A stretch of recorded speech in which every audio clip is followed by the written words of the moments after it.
confidence among Filipinos, an official says cabinet officials are willing to get inoculated first, even with China's Sinovac vaccine. While shots have yet to arrive, officials urge compliance to health protocols, especially now that the virus reproduction rate is already flat in Metro Manila.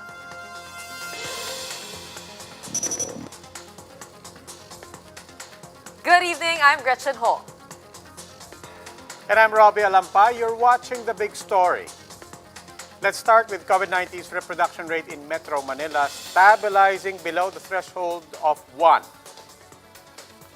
The Octa research team says the downtrend should be sustained if Metro Manila wants restrictions eased. Greg Gregorio with The Big Story. At around 223,000, COVID-19 cases in Metro Manila account for the biggest chunk of infections in the country. But the UP Octa research team is seeing a positive development on the trend of cases in the capital lately. In its recent analysis, the virus reproduction rate in the region has been stable at around 1. The reproduction rate, or R0, refers to how many is getting infected by a COVID-19 patient. According to experts, the R0 in NCR is at 0.98, which is below the threshold of 1. This means no spikes were recorded due to the holidays or the traslacion. The rate is driven by a stable number of new infections recorded, which is at around 400. It's good news in a way because we're trying to balance economy and gradually opening up. So we're trying to find that balance. If the rate remains stable, the country's caseload might reach up to 575,000 by end February. But David said the situation is still manageable as their critical care utilization rate remains below 70%. The hospital utilization rate, meanwhile, in various LGUs is at 30 to 40%, despite increase of cases in some provinces. The team says it's crucial to sustain the downward trend if NCR wants looser restrictions next month. What that means is we have enough bed capacity to handle the future cases. So it's not going to overwhelm our hospitals and our frontliners. Octa said we could further decrease the reproduction rate, but it will take a toll on the economy. It's really difficult to reduce it to zero. I mean, we could if we want to, but that would be at great economic cost to reduce it to, let's say, 0 cases. And right now our economy is suffering, so we understand that, we balance it, and as long as we're not overwhelming the hospitals, we should be okay. That being said, syempre, people should still be vigilant and mindful about yung mga protocols. As the country awaits the vaccines, the Food and Drug Administration is reminding the public to be compliant with protocols. Kasi pagdating po ng araw ng bakuna, kapag kayo may sakit o nanghihina kayo, hindi po kayo maaaring bigyan ng bakuna. At least 117,000 shots from Pfizer and 5 to 9 million from AstraZeneca are expected to arrive in the country starting this month. Russia's Gamaleya is also just waiting for the result of their emergency use application to start the delivery procedure. A representative believes that a 91.6% efficacy of Sputnik V is enough for the people to trust the shot. Definitely, it's enough because the people who are reviewing the interim reports in the Lancet, as you would see, are on very respectable individuals in their respective fields. Our FDA said they will decide on Gamaleya's EUA application within the month. For News 5, Greg Gregorio, we are One News. And these are the other big stories tonight. A team of experts are calling on government officials to take Chinese jabs first to help boost the public's confidence. They are also encouraging influencers to do the same. The Agriculture Department is warning pork supply this year could fall short by 88 days. A consumer group is now calling for a pork holiday.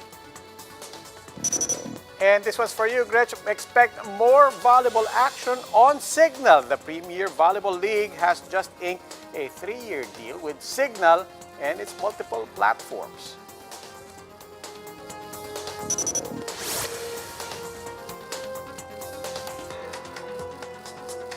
In order to boost vaccine confidence, Cabinet Secretary Carlo Nograles says he and other cabinet members are willing to be first in line for inoculation. Nograles says they will wait for the expert panel's recommendation if they should get the shots first. He emphasized, however, that they do not want to be accused of jumping the line given that they are not part of the priority list for vaccination. Kami naman po ay willing. Personally, I am willing. May nagsabi sa akin, willing ka ba kahit Sinovac? Opo, willing ako. Kahit anong brand. Para lang maipakita sa ating mga kababayan, basta dumaan ng FDA yan, sigurado po ako, ligtas yan. For Father Nick Austriaco of the UST COVAX Vaccine Awareness Team, officials should receive Sinovac or Sinopharm vaccines. The team's survey shows that a significant number of Filipinos are concerned about China's shots. He also told the chiefs that so-called influencers, celebrities, and social media personalities should be tapped to promote vaccine confidence. Now, the concern here, and this came up in my conversation with them, is that many of these influencers are young. So the danger we do not want to convey to the people is that if you are an influencer, you get to the front of the line. 3 COVID-19 vaccine developers are set to conduct clinical trials in the Philippines in the next months. The OST Secretary Fortunato de la Peña says Janssen Pharmaceuticals will start clinical trials of its vaccine this week, while China-based Sinovac and Clover Pharmaceuticals will hold theirs sometime this month until March. Ina-expect po natin na sila ay magsisimula na kung hindi po parang ang nadinig ko pong plano dahil ito po ay sila naman ang nag-i-implement. Tinutulungan lang natin sila sa pag-identify ng mga lugar kung saan gagawin yung trials.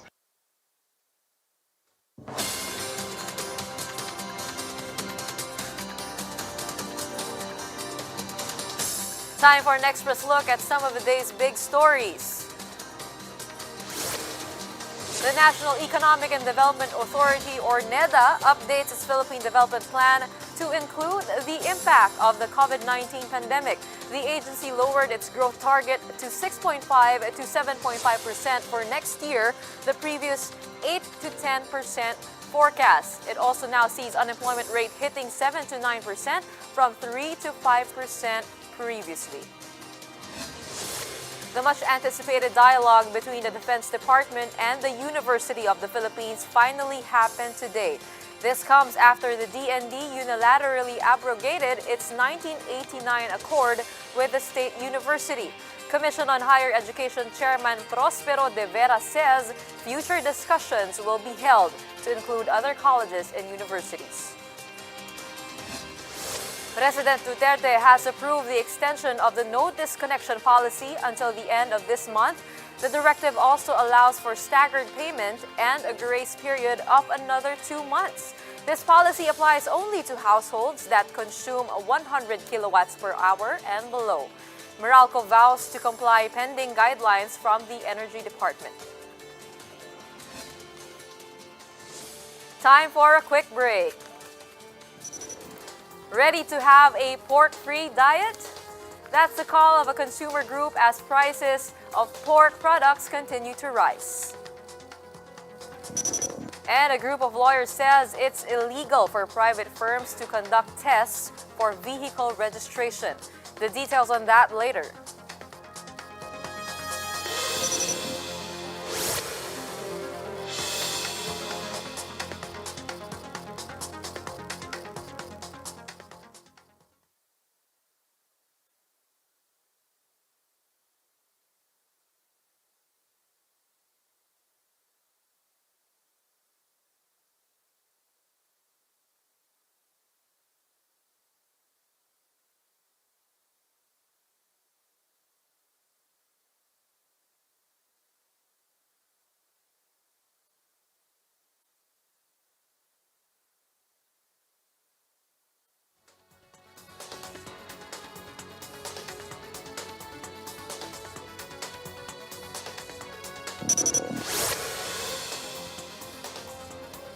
Good evening, I'm Robbie Alampay. You're still watching The Big Story.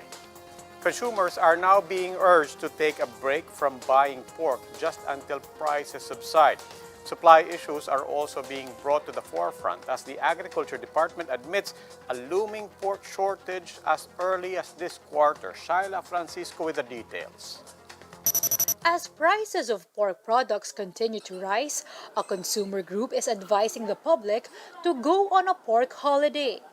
Laban Consumer says the public is now caught in the tug of war between retailers, traders, importers, and the Agriculture Department. Ang consumers, ang liin ng supply chain, siya naman yung affected eh. Kapag po ang presyo ay napakamahal na nawawala po yung kakayahan ng mga mamimili. The executive order imposing price caps on pork and poultry for 60 days will take effect on Monday. The Agriculture Department is also keen on reducing tariffs on imported pork to bring in more supply and lower prices.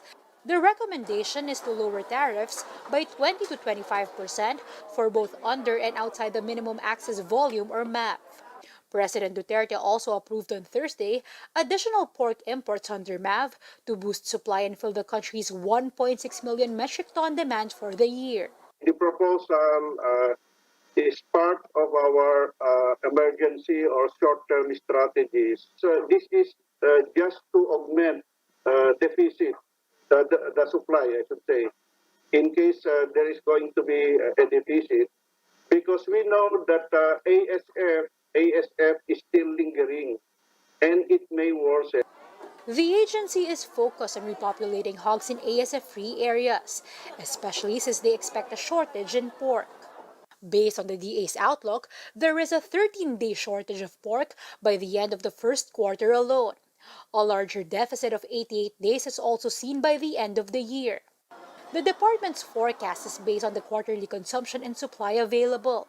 It factors the impact of the African swine fever that has now hit 38 provinces. Samahang Industriya ng Agrikultura notes some 150,000 workers already lost their jobs due to ASF. But there could be more, they said, if tax reductions will push through. The group says there's no need to lower the tariffs since imported pork is already cheaper at present. We are against any tariff reduction kasi pag bumaba pa yun, mamamatay na yung mga industry dito sa Pilipinas. Senator Cynthia Villar warns that the move may also be prone to technical smuggling. Tumaas ngayon January, tapos sinabayan na ng request for decrease in tariff. Parang nakakapagtaka. Bakit ngayon lang January nangyayari? We have been having this ASF the whole year. Masyado namang coincident. The DA blames wholesalers and traders for the price increase, claiming they jacked up prices of pork in markets. Pork prices remain around 400 pesos a kilo in wet markets despite weaker demand after the holiday season. President Duterte has already formed a task force on economic intelligence headed by the Agriculture and Trade Departments to catch profiteers and price manipulators. Shaila Francisco, VR1 News. Labor Secretary Silvestre Bello is not discounting just yet the crafting of a third Bayanihan Act, especially with the need for wage subsidies. Bello told Radio 5 that he hopes Congress would consider wage subsidy allotments should a Bayanihan 3 be realized. He says this would give employers monetary assistance to avert the possibility of layoffs. He also reveals that a previous proposal for subsidies did not make it into the 2021 national budget. Possible na magkakaroon ng Bayanihan Part 3. Hinihingan na kami ng mga data. Nag-submit kami ng proposal doon sa aming budget for 2021. Meron kami pinopose na 40 billion para sa wage subsidy. Hindi po pero baka sakali magkakaroon ng Bayanihan Part 3, baka sakali maipost na natin yan. Motorists complain against LTO's new and more expensive vehicle testing process. Groups now question the legality of tapping a private company to conduct the tests. Marian Enriquez tells us why. From seatbelts to windows, this private motor vehicle inspection center inspects every nook and cranny of this car. Under the Motor Vehicle Inspection System or MVIS, the Land Transportation Office requires motorists to undergo a 70-point series of roadworthiness automated tests for vehicle registration.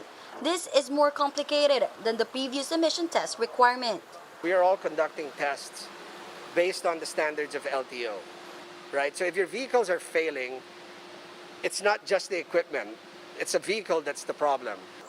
Under the LTO memorandum, a fee will be collected for inspection, 1,800 pesos for light vehicles and 600 pesos for motorcycles. A reinspection fee, half the price, will be charged if the vehicle fails initial inspection. Ruben, who owns a 7-year-old Suzuki Alto, failed his first test. Results showed weak rear brake and problematic suspensions. He had to spend 3,140 pesos for repair. Yun nga lang, nabigla kami kasi taghirap ngayon, may pandemya, biglang ang laki ng gastos. Bihira pala makakapasa dito. LTO started implementing MVIS in 2018, but it was only October last year when private inspection centers were allowed to operate. The Volunteers Against Crime and Corruption questions the integrity of the equipment and testing procedure. Several motorists aired their complaints on social media about erroneous results. VACC President Boy Evangelista also alleges corruption. Walang public consultation. Pag walang public consultation, may corruption. Pag walang transparency, in the absence of transparency, mayroong corruption yan. The group suggests for LTO to operate its own testing centers to minimize fees. LTO Chief Edgar Galvante clarifies that they do have 14 MVIS centers, but these need rehabilitating. But we'll still pursuing kasi kahit na maitayo na yung mga MBICs na yan na tinayo ng private entities, kulang pa rin yan. Kaya gusto pa rin namin kung mabibigyan kami ng pondo. For the Center for International Law, the government cannot allow private companies to conduct tests required for registration of vehicles. Deputy Executive Director Gilbert Andres says the LTO has exclusive mandate to exercise this regulatory function. He says those who have authorized this move may be charged for violating the Anti-Graft and Corrupt Practices Act. Galvante says they are open for complaints. Kung may nakita silang taliwas doon siguro na hindi inaalaw ng batas, siguro pwede niyang filean ng complaint. Senator Grace Poe will conduct an inquiry into the operations of PMVICs. VACC, meanwhile, is planning to file a temporary restraining order before the Supreme Court. For News 5, Marian Enriquez, we are One News.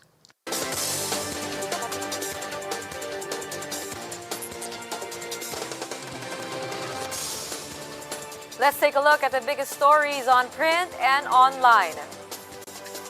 From the Philippine Star, President Rodrigo Duterte approves the purchase of 15 Black Hawk helicopters for the Air Force. Cabinet Secretary Carlo Nograles says this should help address heli lift deficiency. The move also aims to decommission Huey helicopters. The President wants Huey helicopters decommissioned due to frequent fatal crash landings. Bank lending contracts for the first time in 14 years last December. Data from Bangko Sentral ng Pilipinas showed outstanding loans dropped 0.7% to 9.18 trillion pesos. Deputy Governor Chuchi Fonasher tells Business World that the drop could be traced to lower demands for loans and tighter credit standards. And the construction of the China-funded Binondo Intramuros Bridge may soon be finished. The 3.6 billion peso bridge is a two-way, 4-lane structure over Pasig River, and it is expected to cater to 30,000 vehicles daily. Public Works Secretary Mark Villar tells News 5 that the bridge will open within the year. Let's go for a quick break. When we return, get ready to enjoy more volleyball action on Cignal as the Premier Volleyball League will now air on its platforms. More details later.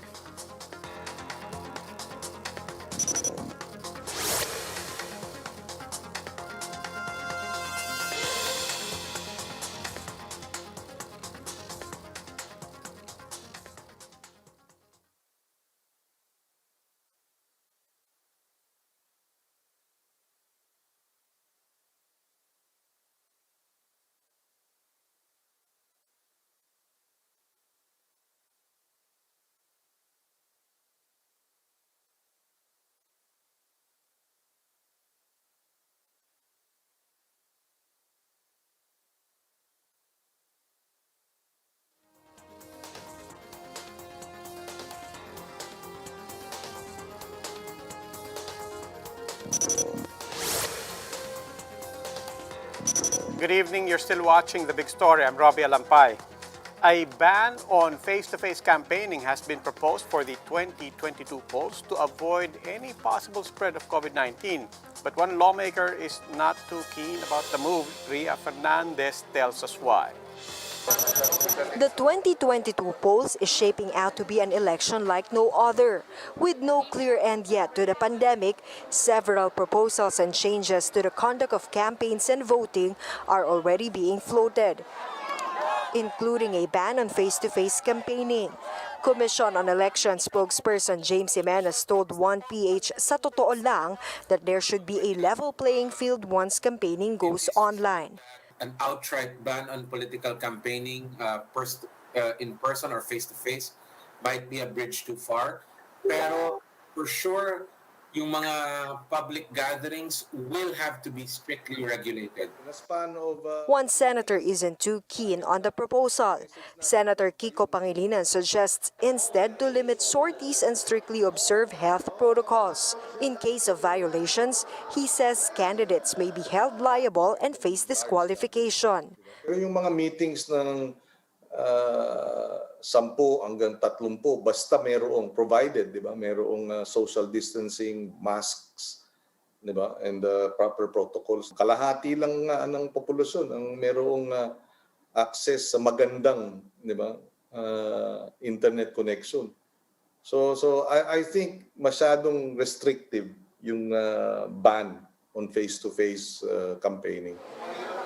COMELEC is also wary about proposals to conduct the election for 2 to 3 days.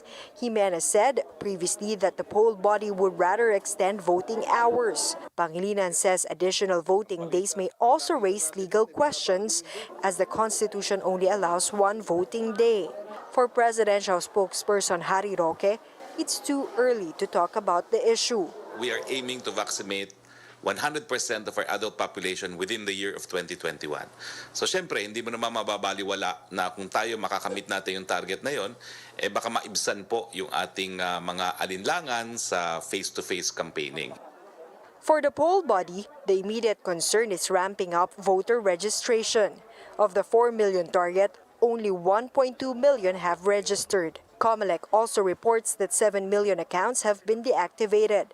These are Filipinos who failed to vote in 2 consecutive polls. Jimenez linked the low turnout to the cut in registration days and hours due to the pandemic. Previously, COMELEC offices are open only Mondays to Thursdays from 8 a.m. to 3 p.m.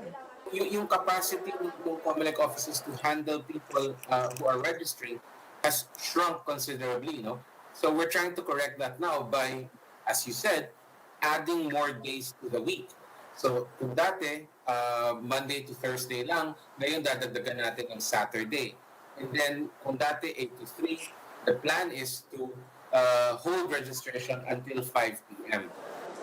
The COMELEC and bank has already approved the operations of registration sites even on Saturdays. For News 5, Ria Fernandez, We Are One News.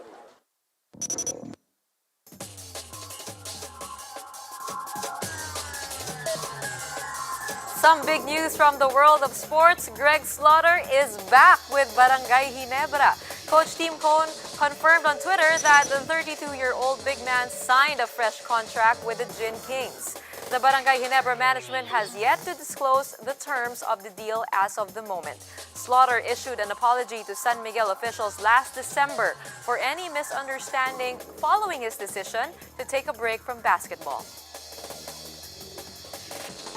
And some good news for volleyball fans. More volleyball action is coming your way. The Premier Volleyball League has signed a 3-year deal with Cignal TV and its multiple on-air and digital platforms. Cignal TV and TV5 President and CEO Robert Galang said the new partnership seeks to provide more sports content for viewers, especially volleyball fans. One Sports will air PVL games live on free-to-air, while One Sports Plus on Cignal TV will feature HD matches. The games will be streamed simultaneously on Cignal Play.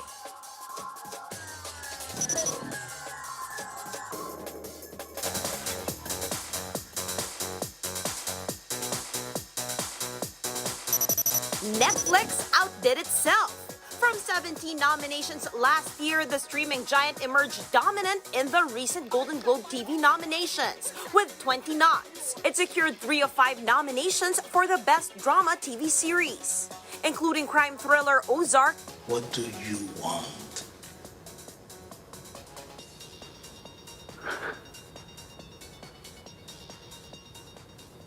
I want to see her again. I want to see my kids again. Here is the stuff of which fairy tales are made. And The Crown, the British royal drama, is on top with 6 nominations. You, God, I'm begging you. Please, God, please. Its closest competitor, HBO, is far behind with 7 nominations, banking on horror series The Lovecraft Country. Okay, listen, I did go out last night. I'm a little bit hungover. I don't want to get into it. It's not a big deal. HBO Max scored 2. Disney's Hulu earned 6. Thank you, Ro. There is value in these motels. Little-known Pop TV earned 5, all for its Canadian comedy, Schitt's Creek. People turn to streaming as their main source of entertainment as theaters have to shut down due to the pandemic. Winners will be announced in a televised ceremony on February 28th. For News 5, MJ Marfori, we are One News. If the Philippine Red Cross has just rolled out its saliva testing to detect COVID-19, Germany has a different take, and all it takes, supposedly, are saliva sniffing dogs. Meet 3-year-old Belgian Shepherd Philou and 1-year-old Cocker Spaniel Joe Cocker. The two were conditioned, supposedly, to scent out the corona odor from human saliva. German vets say they are 94% accurate. They also claim that the dogs can detect those with and without infections. Feasibility studies are now on the table, so Philou, Joe Cocker, and possibly more dogs can do some sniffing, including in events such as concerts. That's amazing. Oo nga. But yesterday, speaking of COVID, we were talking about you yesterday Really? sa Chiefs. Oo. Because we were talking to Father Nick Austriaco of the Research and of UST, and they're concerned about the lack of confidence of Filipinos in getting vaccinated. And alam mo, sabi niya, if our public officials won't be first in line, sabi na Filipinos, especially young Filipinos, will probably follow the example of celebrities, athletes, social media influencers. Baka may kilala kang pwede mauna sa pila. Pwede naman ako mag-volunteer. Yan. Pero okay lang mag-volunteer ako, but after me will be you. Don't worry, I can do the video, I can do the editing, I can do the posting. I'll wait 14 days. We need a little bit more credibility and experience in content. Mauna ka, ilalike ko. Let's see what happens. And I think that wraps up today's big story. My name is Gretchen Ho. Catch us again tomorrow at 8 p.m. on Cignal Channels 8 and 250. Please like our Facebook page, One News. For more in-depth analysis, visit our webpage, onenews.ph. I'm Robbie Alampay. We are One News. Good evening.